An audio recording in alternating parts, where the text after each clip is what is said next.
Since the onset of the coronavirus pandemic, the tourism sector hasn't been what it used to be. But now that vaccination passports are up and running, Brian Chesky of Airbnb fame seems to believe that we're about to enter a new golden age of travel. What does this mean in the broader scheme of things, though? And what can we expect when it comes to traveling in 2022? For all this and more, stay tuned. First things first, we have to remember that traveling is never going to be the same again. The spread of COVID-19 has brought about a massive change, not just in the individual lives of those touched by the pandemic, but in the way that society currently functions in the business world. It's a point that Brian Chesky, the chief executive officer of Airbnb, made pretty clear when discussing the state of travel with Emily Chang of Bloomberg Technology back in September. According to him, the world isn't going to forget about the devastating effects of the coronavirus for quite some time. It might take decades before things actually return to the way that they used to be before the world was turned upside down. We used to live in one place, work in another, and then travel to a third. But this idea has become somewhat simplified, with businesses finally realizing that all of this can be done from the comfort of an employee's home. The same could be said about online shopping, which now allows citizens to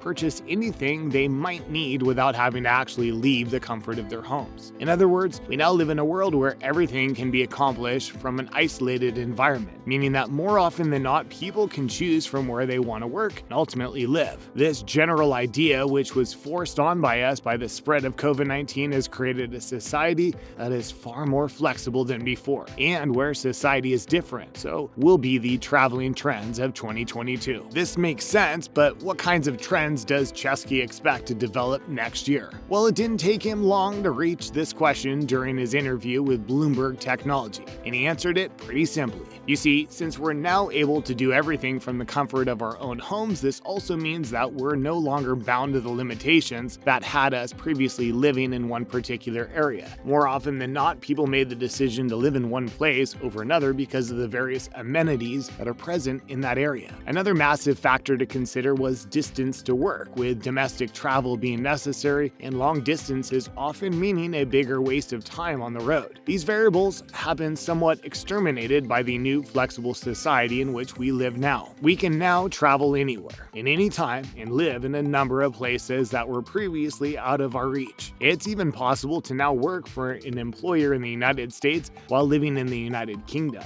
something that wasn't at all common before the pandemic reared its ugly head. What does this mean for travel in the short term, though? According to Chesky, there's going to be a massive shift from business to leisure travel next year, with business travel being somewhat dead as a result of online capabilities. There's no need to meet up in person at headquarters when a Zoom call can do, after all. But does this really mean that leisure travel will increase? Chesky seems to think so, and the rationale behind it is also quite simple. You see, the more time that people spend at home, the more blurred the lines between work and relaxation become. Great thing about working in an office is that it's pretty easy to differentiate between your working and home environment. The same can't be said for those employees who are still working from home, though. In fact, it's incredibly difficult to relax when you're working in the same environment in which you're living. And the more time we all stay at home, the more we want to travel. This is especially true of young professionals who might not be living in the biggest of spaces and have been prone to go on afternoon walks just to get out of the house, something that used to be the activity of the old and retired. In other words, we've already seen an increase in domestic travel, with many citizens of the world taking steps to explore their own surrounding environments more in depth because of their home situations. This is undoubtedly a great trend for the tourism industry, who has now become reliant on the citizens of their own country, with tourists being far and few between. But according to Chesky, cross-border travel is the next step forward. And as such, Airbnb expects far more international travel for leisure when 2022 comes around. And because of the flexibility of our society, we might also see a lot more people living abroad while still maintaining their obligations back home. But even leisurely travel is going to change when cross-border travel resumes. With the ability to work remotely, people no longer need to save a massive amount of money before they book a holiday away from home. Sure, they'll still need to save to have something to begin with, but since they won't be forsaking themselves by being away from work indefinitely while traveling, the amount of time spent in holiday destinations will no doubt increase. It's an obvious effect of being able to earn while you're exploring a brand new environment. After all, that's not the only way travel for leisure is going to change, though. According to Chesky, the places people are going to want to travel to are also going to change quite dramatically. In the past, there were a few landmarks that really dominated the world when it came to travel. Foreigners wanted to visit landmarks like Times Square, Big Ben, the Eiffel Tower. As such, travel was somewhat restricted to the big nations such as the United States, United Kingdom, and France. But since these areas are now viewed as being filled to the brim with tourists, increasing the likelihood that one may contract COVID-19 and remain bedridden for the rest of their vacation, Chesky thinks that things are going to change. In the new golden age of travel, we're likely going to be seeing people traveling to places that they've been somewhat forgotten over the years. Sure, people will still travel to famous cities, but we'll also see travel to small towns and parks. Airbnb also has some unique views on employees working from home. And according to them, companies that are no longer allowing their employees to work from home are falling behind the curve of what is one day going to be considered normal. Chesky was proud to point out in his interview that his employees have been given the go-ahead to work from home up until September of 2022,